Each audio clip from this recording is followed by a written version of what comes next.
Here's my Sinners movie review. So let's get right into this. So going into this movie, I was expecting something good, obviously something exciting, but after the Rotten Tomatoes score came out, that just absolutely just exponentially just increased my excitement for this movie. Like going into it beforehand, I was like, okay, this is gonna be a good movie.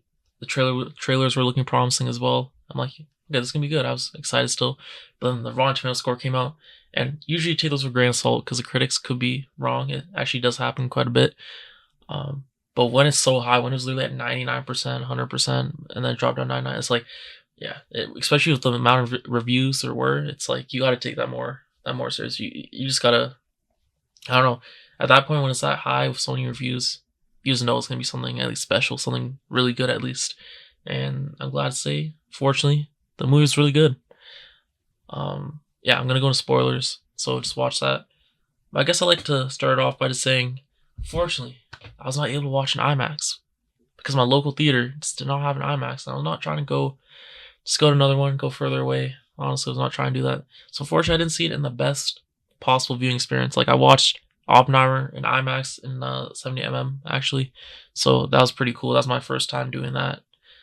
But yeah, I could not watch in IMAX, which is how it was kind of, or which it, yeah, not even kind of. It was intended. The film's intended to be watched or seen in IMAX. You can even watch it in 70mm certain places, but I could not watch in IMAX, so I didn't get the whole full experience being immersed in it like that. But still, regardless, it looked absolutely beautiful. Sorry, bro, Bulbul, man, I'm thinking about Bulbul right now. But yeah, no, it looked absolutely beautiful. Yeah, no, it was absolutely great, and you could just tell it was just filmed like that. Like the cameras, whatever cameras they used, whatever cameras Ryan Coogler used, they were just absolutely just great. And speaking of Ryan Coogler, let's get into this. So not only did he produce, he also wrote and directed Sinners. So hats off to him. He did an absolutely great job. There was, I guess we'll talk about this as well. There's a whole bunch of times throughout the movie where I'm like, wow. Like there's this one sequence, like it wasn't like anything like crazy, but there was this one take when um the twins pretty much were at the, or sorry, not the twins. One of the twins was at the shop. I'm gonna forget the name. I get them mixed up. During the movie I was getting them mixed up as well. But there's a scene in like the town center kind of where the one girl was sent by her dad to get her mom, and then as the mom was coming to back, like leaving the shop and then going to other shop, it was all like in one smooth continuous take. And yeah, even though it's like kind of simple, it's still, I don't know, I still find it really good. Just the small details. There's one whole one take to smooth like that. And sometimes there can be complications with it. So even though it looks simple, it could have been way harder than what it looks like. That's what I'm trying to say. So who knows? But regardless, I love that type of shot. And also they're smooth. Like I don't even know. There's like transitions kind of. The one when Sammy was playing and then just, well, we'll talk about that sequence right there. Where he's playing. But anyways, he's playing and then the whole what is it the whole place just turns into fire, and then it transitions, or sorry, it turns into fire, then transitions into the sky, kind of with the fire burning the ceiling. So then you go outwards like that, and then it goes back, kind of like goes back like in a cool way, like reverse. I don't even know how to describe it, but then you see everyone on the outside. I don't know. It was something insane. Okay, that's what I'm trying to say. It was just smooth stuff, and it's like, whoa, what am I seeing? Was that transition? Was that one? Like, was that like? I don't even know what to say. It was just so smooth. Like that's what I'm trying to get at. What else was there? Obviously, the fact that just the entire movie, you have both the twins in there, like just on screen at the same time, was impressive. They get Stack and Smoke at the same time. Thankfully, I remember the names this time. Yeah, there was a lot of times where I kept on forgetting the names. Yeah, but talking about them, Michael B. Jordan himself, like I said, or sorry, I didn't say this, but yeah, Michael B. Jordan, he did a great job. He killed it. This is such a good. This is his best performance that I've seen personally, and just for, I guess, context, the performances I've seen from him are just the Creed movies and Black Panther movies. So I know it's pretty. Yeah, it's kind of sad to be honest. It's not really that much because I know he's done other stuff as well. I think there's this one show called Parenthood or something. Apparently, he was really good in that. I haven't seen it. I haven't seen any of his other work, unfortunately. But the work I have seen of his, he's done a stellar job in that. So I see him as a very high talent. That's what I'm trying to say. He's a very good actor. So came at a high standard, and he delivered. He like the main thing that I want from him here is just to make sure the two characters they have a different vibe, that you can differentiate the two. And sometimes when you see movies like this where this one, like the same actors playing multiple characters, it gets tough. Sometimes you can't tell a difference because it just seems like the same character. But luckily, Michael B. Jordan, he was just great. He made them two very distinct characters, and obviously the writing helps as well. But it's down to the actor to actually have the execution happen so that we can see it on the big screen, right? So if the writing's good, then Michael B. Jordan did not do a stellar job at making sure the two characters were different from one another. It would not matter about the writing, to be honest. So I'm glad he killed it. He absolutely killed it. And I'm trying to think which character did I like more? Which of the twin did I like more? Did I like Stack better, or did I like Smoke better? If I'm being honest, I think Stack. And I'm gonna keep on. I kept on getting them mixed up. Okay, but Stack, I'm pretty sure it was the red one, right? I'm trying to make sure I don't get them mixed up. Yeah, but yeah, the red one, Stack. I think I liked his character more, to be honest. I don't know what it was. I think because we spent more time with him, and also because we spent more time with him, it was. Oh my god, it was brutal. It was brutal what happened to him. It was brutal. That was sad. He got played. He literally got played. But yeah, Michael B. Jordan killed it. And then also another thing I want to say is, I guess we'll just talk about this as well. There's this one sequence in particular. Like I said, it's when they're all playing at the Juke event, and then Sam's just going off. He starts going crazy, he starts playing, and then he's like in the vibe, and he just has like the whole spiritual element, the whole cultural element of it. The way it was filmed, everything about that sequence is perfect. Like if you've seen the movie, I'm guessing you have. If you're watching this, you know exactly what I'm talking about. And just the way it pans, like the way it's filmed, and everything is just beautiful, absolutely stunning. And then also, I don't know, I just really like how they had. Not only did they have African culture, they also had Asian culture as well. So I don't know, I just like that personally. For me, that resonated with me. I just like that quite a bit. And just the whole point, it was the whole movie, the whole theme of music, the whole theme of this movie was like 3 different themes. Honestly, culture, like spiritual, and then musical as well. And the spiritual the spiritual is also tied in for religion, so is culture. But yeah, no, it was very sick. The way we tie everything together with all those different like concepts and themes, it was just done like seamless. It's all just done thoroughly, like just like that, without even like there was no issues at all. It's all just tied in like that. What else was there? There was also, let me try to think. Oh, the way the movie opened, we see obviously Sammy. He just comes out of the car, the car, and he just has like a part of a guitar, and then all his clothes are just drenched in blood, and he just looks like you just know something happened to him.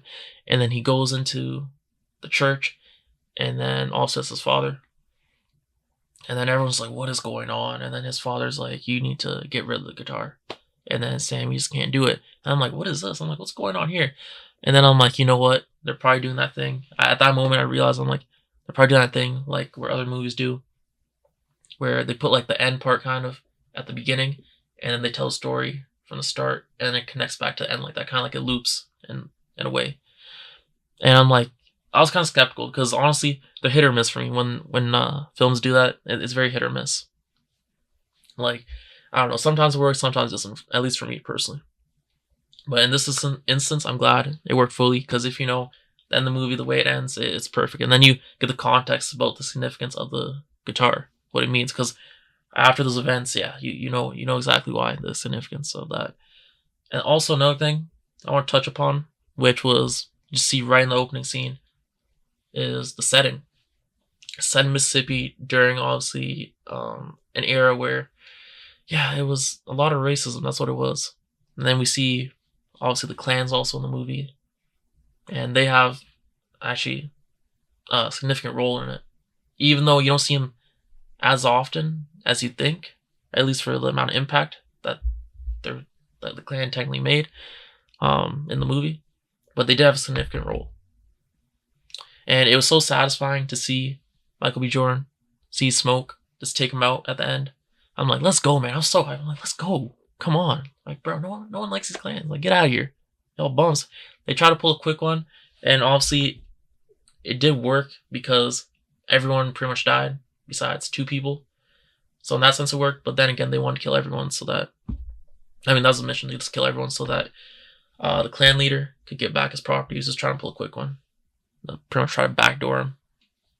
But that didn't happen. And yeah, we saw what happened there with Smoke. He pretty much got reunited with his family after taking out all his people. And the way that shot was beautifully done as well. With Smoke, you see him with Annie and their kid. I thought that was great as well. And then what else was there? Also, just the gradient, the color gradient of the movie. I think that's probably the best way to describe it. It's just so beautiful. I don't know, I loved it. Just even from the trailers when I watched it, I'm like, wow, this is sick. And it's the way the aspect ratio was shot. It's beautiful. I don't know what it is, like usually movies nowadays, like the colors just don't look good. I don't know. They just don't look good. But in this movie, they didn't even look like, they had the perfect balance of looking like dark, but also not bright, like too bright either. And like the perfect blend. I don't know how to describe it, but if you watch it, you know what I mean. Because our main characters, one of them's wearing red and the other one's wearing blue. And they just, it pops out. It pops out, but also the movie's not like, it's not bright either. It's also like dark, but the colors still pop out. It was like, it's kind of insane. It's just perfect. Like Oppenheimer, honestly, that was filmed on IMAX as well. And I don't know, that's another thing I really liked about the movie. What else was there in the movie? I mean, there was a lot of stuff. There was, those scenes in it. Okay, I'm not going to talk about those. Those are whatever. But what else was there? It is a slow burn movie. I guess I'll say that. It is a slow burn movie. So, I don't know. If you don't like those type, it might not be for you. But I didn't mind it. I mean, the writing was so good, the acting was so good that it didn't even make a difference to me. And also the way all the characters are introduced, I liked. They're slowly like, I don't know, they're gradually introduced and just thoroughly done, honestly. And by the end, or even by the middle point, they're all in the same place, and then by the end, we know what happens there. So you do get a connection to the characters, which is very important. Even the ones that you shouldn't even care about, I still cared about, honestly. That's what it was. What else? I mean, let's just talk about the vampire part of it. That whole time when they're doing the event, it's everything's going good. Everything's going good, and then boom, all of a sudden we know what happens there. The vampires come, and then they slowly, kind of slowly. They were slowly taking people down, and they gradually just took everyone because the event was called off, and then everyone was supposed to leave, and then that's when they got a whole bunch of people. And then also, I guess in that, I did like that. And what else was I gonna say? The actual fight sequence there at the end, perfect. That was absolutely perfect. And there's a whole bunch of times where I wasn't even expecting to get scared, to be honest. And then I got scared. There's like 4 times I can count where I kind of just like got startled in my seat, and I'm like, whoa, I was not expecting that. And I guess I'm not gonna talk about those intimate scenes like I just kind of briefly mentioned earlier. I will say there was moments where before those scenes started, let's say, people were saying certain out of pocket stuff which I was not expecting. I was not expecting that. I'm like, whoa, okay. I'm like, that's crazy. That's crazy. And also the jokes in this movie were great. I found them quite funny. And then Hailee Steinfeld, she was in this movie as Mary, one of the lovers. The lover of Stack, and also, I mean, the reason why he died and then why everything else happened right after. Her character was pretty good, honestly. She did a great job. And then we had Slim. Slim was funny, especially the one scene. I mean, not even the one scene. There was a scene when they recruited him. That scene, that was absolutely great. And then the scene where they're getting attacked, and then he's like, I think I just pooped my pants. That was great. And then what else was there? Annie was also great. Who else? Cornbread. He was so innocent. Cornbread was just so innocent, man. And then unfortunately he had to die. That was absolutely tragic. What else was there? I'm trying to think. Oh man, I mean, there was the mid credit scene. The end credit scene, I'm not gonna really talk about. That was just whatever. Honestly, I mean, it was cool. But the mid credit scene, we see that Sammy, he's aged, he's way older, and also in the sequence, in that one sequence, we also see generations, like in the future, like way in the like different generations in the future for music. It was insane. That sequence is insane. But it connects back to the mid credit scene because then we see Sammy when he's older.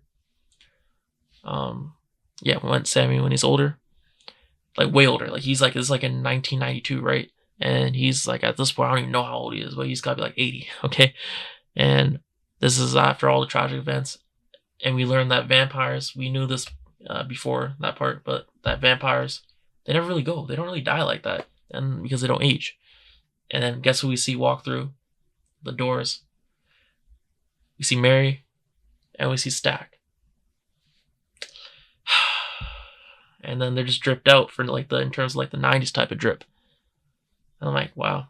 And then he's like, and the Stack's like, play me some music. Well, you know, not the electro stuff. I want the old school type stuff, like the non-electro, like the old school stuff. I don't even know how to describe it, but yeah, the old school stuff. And then yeah, Sammy played that, but he was so spooked. He was that was insane.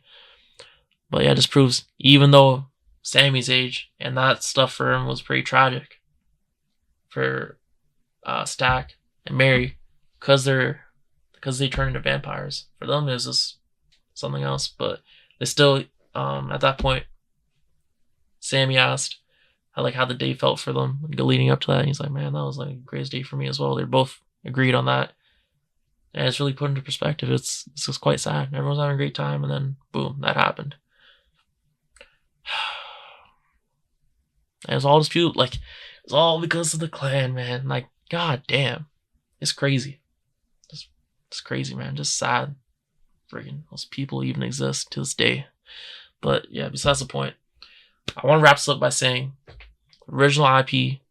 Okay, this movie's original IP, and it's doing way better than I feel like most people thought it would. And that's because it's actually a good movie. Okay, this is a good movie. You should go out and watch it. It's very important. Like I know I just see people like tweeting about it. It's going, bro. Every tweet on my timelines is about this. But the movie's is goated. So go watch it. Show support because it really needs it, so that we don't keep on getting so that we keep on getting more original stuff like this. Okay, we need it because otherwise, then we're just gonna go back to the franchise IPs and yeah, come on. Okay, so people need to stick to the word and actually do it. Like, come on. But overall, this movie was great. I know I kind of didn't talk about the movie itself as much, the contents of it. But there's a whole bunch of other stuff about the movie that was really good. Like this could arguably be movie of the year right now. I think it is. I mean, there's not really any other competition if we're being honest. So it easily is. It's just so well. Just every aspect of the movie is well. They're just really good. Sorry. So for me, that's probably my movie of the year as well. I give this movie like a 9 out of 10. Like this movie is close to perfect. But yeah, let me know what you think down below. Thanks for watching. I'll see you next one. Peace.